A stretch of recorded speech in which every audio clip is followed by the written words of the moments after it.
ఇక తెలంగాణలో మరో వారం రోజులు వర్షాలు పడతాయని వాతావరణ శాఖ తెలిపింది. క్యుములోనింబస్ మేఘాల ప్రభావంతో వానలు కురుస్తాయని తెలిపింది.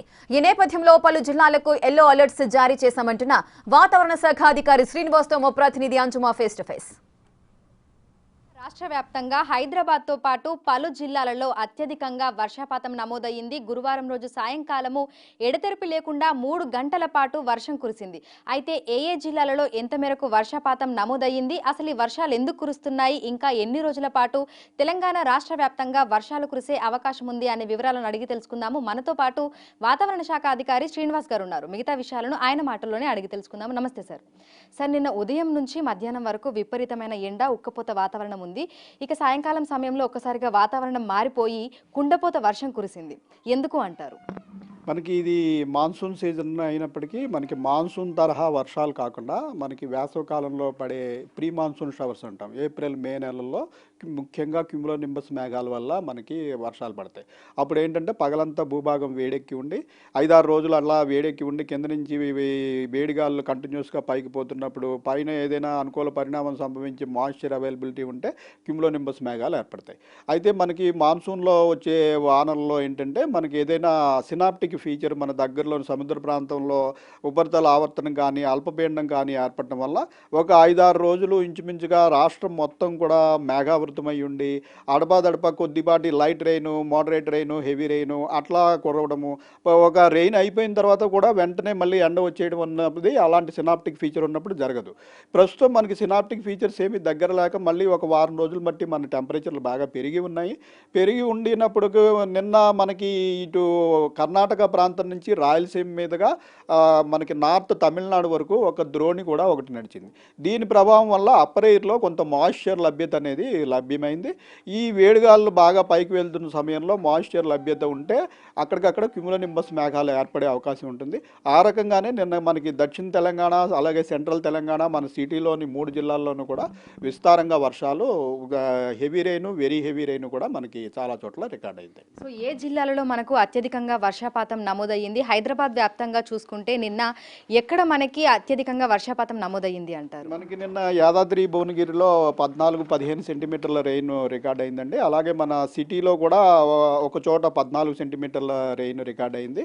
ఇంకా మనకి సిద్దిపేట, ఇటు నాగర్ కర్నూలు, ఉమ్మడి మహబూబ్ నగర్ జిల్లా, ఈ జిల్లాలన్నింటిలో కూడా భారీ వర్షం రికార్డ్ అయింది. సిటీలోని చాలా ప్రాంతాల్లో మనకి 8-10 సెంటీమీటర్ల వరకు చాలా ప్రాంతాల్లో రికార్డ్ అయింది. 1-2 చోట్ల అత్యంత భారీ వర్షం మనకి 12 సెంటీమీటర్ల పైబడి కూడా రికార్డ్ అవ్వడం జరిగింది. సో ఈ రోజు, రేపు, ఎల్లుండి శుక్ర, శని, ఆదివారాలలో తెలంగాణ రాష్ట్ర వ్యాప్తంగా వర్షాల పరిస్థితి ఏ విధంగా ఉండబోతుంది అంటారు? ఈ రోజు, రేపు, ఎల్లుండి రాగల 7 రోజుల వరకు కూడా రాష్ట్ర వ్యాప్తంగా వర్షాలు ఉండే అవకాశం ఉంది. అయితే భారీ వర్షాలకి ఈ రోజు మళ్ళీ మనకి దక్షిణ తెలంగాణ ప్రాంతంలోనే ఎక్కువ అవకాశం కనిపిస్తుంది. ముఖ్యంగా ఉమ్మడి మహబూబ్ నగర్ జిల్లా, నల్గొండ, సూర్యాపేట, అలాగే మన ఉమ్మడి వరంగల్ జిల్లా, మహబూబాబాద్, యాదాద్రి భువనగిరి, మన సిటీలోని కొంత ప్రాంతంలో రంగారెడ్డి జిల్లాలో కూడా ఇంచుమించుగా భారీ వర్షానికి ఛాన్స్ ఉంది.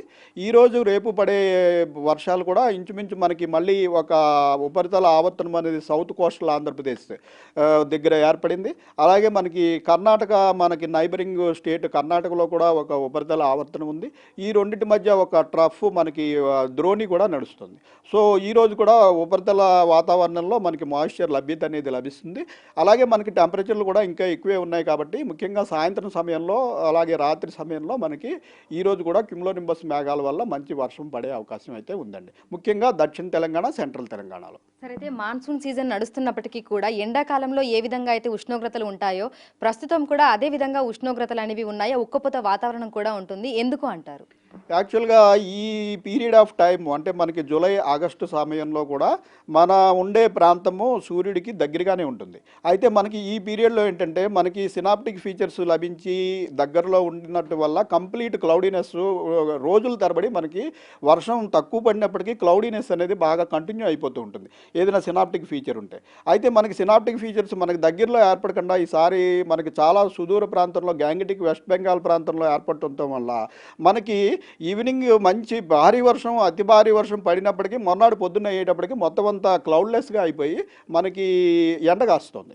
ఎండ కాసి మళ్ళీ టెంపరేచర్లు పెరిగిపోతున్నాయి. టెంపరేచర్లు పెరిగినప్పటికీ మనకి మాయిశ్చర్ లభ్యత మనకి వేసవికాలంలో కంటే శీతాకాలంలో కంటే వర్షాకాలంలో మాయిశ్చర్ లభ్యత అయితే ఉంటుంది. అది క్లౌడ్గా ఫామ్ అయ్యి వర్షం పడటానికి మరిన్ని అనుకూల పరిణామాలు ఉండాలి. ఆ పరిణామాలు లేకపోవడం వల్ల మనకి వర్షం పడకపోయినప్పటికీ తేమ లభ్యత ఉంటుంది. అయితే టెంపరేచర్ ఎక్కువ పెరిగి తేమ లభ్యత ఉన్నప్పుడు బాగా మనకి ఉక్కపోత, ఈ కొత్తలాడే వాతావరణం ముఖ్యంగా మనం కోస్టల్ ఏరియాల్లో చూస్తాం. అటువంటి వాతావరణం మనం సిటీలో ప్రస్తుతం ఆ కారణం వల్ల చూస్తున్నామండి. సార్, ప్రస్తుతం తెలంగాణ రాష్ట్రంలో ఇంకా లోటు వర్షపాతమే నడుస్తుందా, లేదంటే ప్లస్లో ఉన్నామా?